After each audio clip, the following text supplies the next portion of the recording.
let's just start with some various properties of standard deviation and also of variance. Both of these are positive numbers. So the variance of x is going to be some number that's bigger than 0 and less than infinity.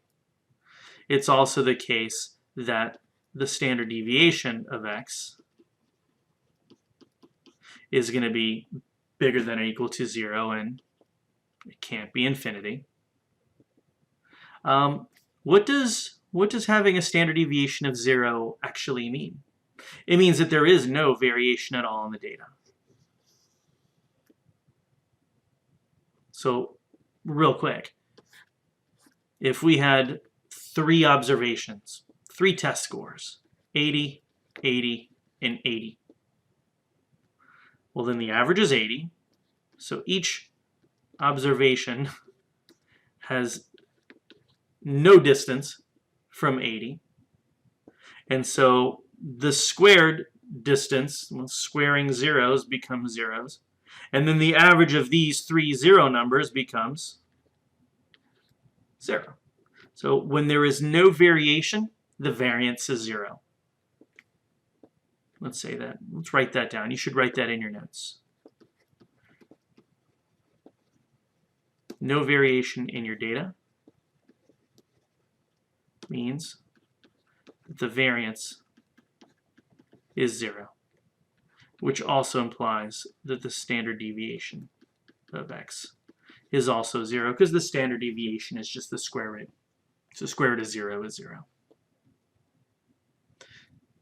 Standard deviation and variance, as I said, they're your bread and butter.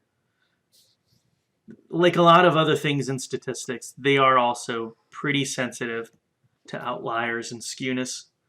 That's just something you can be aware of. The benefits of the variance and standard deviation vastly outweigh these sensitivities. And so, as I said many times already, they're going to be your bread and butter. So this is kind of like a minimal thing that we'd want for a definition of dispersion. No dispersion, get a number of 0. We did a whole lot of calculating to arrive at something that should be like obvious. Is there more that we can say about standard deviation and variance? Well, there is, but not as much as I would like. I wish I could tell you, like, variance and standard deviation are some number between 0 and 100. And so if it's 0, there's no variation, and if it's 100, it's all the variation. Truth is that there is no all the variation. You can always make things vary by more, which is why it's not bounded except by infinity. I can't even tell you that, like, if we'd calculated a variance and the variance was some number like 80, that number in and of itself is terribly informative.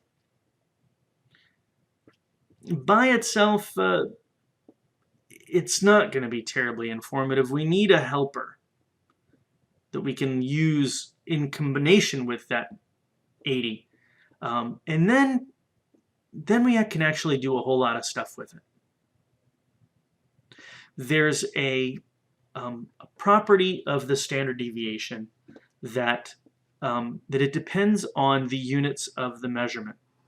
So if we're measuring exam scores, it's points. If we're measuring mileage, it's miles per gallon. And we could have measured it in terms of kilometers per gallon or kilometers per liter. And it turns out that the variance and the standard deviation are extremely sensitive to what units we use to measure the thing. So in the next video, I'd like to show you in what way they vary. It's just going to be something we're going to have to understand and contend with. And then I'd like to really start flexing the variance and the standard deviation to really understand then, like, what is the range of values that our distribution can take. I understand it's a long haul, but again, this is your bread and butter statistics, so it's worth really diving in and understanding it. The variance and standard deviation, the values that you get when you calculate those things, they depend in a crucially obnoxious way to the units that you're measuring something in. If you're measuring height in inches or feet, you'll get two completely different numbers. If you're measuring fuel efficiency in miles per gallon or kilometers per liter, you'll get two completely different numbers. I'd like to show you why and how these two different statistics depend on measurement. Now, in a nutshell, they depend in this way. Let me get that pen working. So the variance and the standard deviation depend on the units of measurement in the following way. So if we had, for example, the variance of x, and x is measured in feet, then we'll get some number. I don't know, 100, some number. If I had taken that same data set, but I'd calculated the variance, and I had converted feet into inches, I had taken every single observation in my data set. And rather than saying somebody was 5 foot or 6 foot, another person was 6 foot, and another person was 7 foot, then that same observation, but in inches, we'd have to multiply by 12, right? So 60 here. 6 times 12, we get 72. And 72 again. And then we get 84. Now, we have a whole bunch of these if, and I don't know what the variance of these numbers is, and we got a whole bunch of other ones. Hypothetically, let's just say that the variance of this entire data set all the way down ended up being 100. Unfortunately, it's not the case that the variance of the same information, just measured in inches, is also 100. That would be awesome, but it's just not the case. It turns out that the variance of this second column is going to be 12 squared times the variance in feet. So it's going to be, what's 12 squared? 144 times 100. So 1440. This is a huge number. Qualitatively very, very different from 100. So, well, shucks. There's no real way to fix this. We just need to be aware of it. The standard deviation is also sensitive to measurement. If we had the standard deviation of our data set in feet, well, it's the square root of 100, so it's going to be 10. At least we can say that the standard deviation of our data set in inches is going to be 12 times the 10. So a nice property of the standard deviation is that if you rescale your data set by multiplying by 12 here, right, just to convert from feet to inches, your standard deviation responds proportionately. It's just, well, if your data set is 12 times bigger, your standard deviation is also 12 times bigger.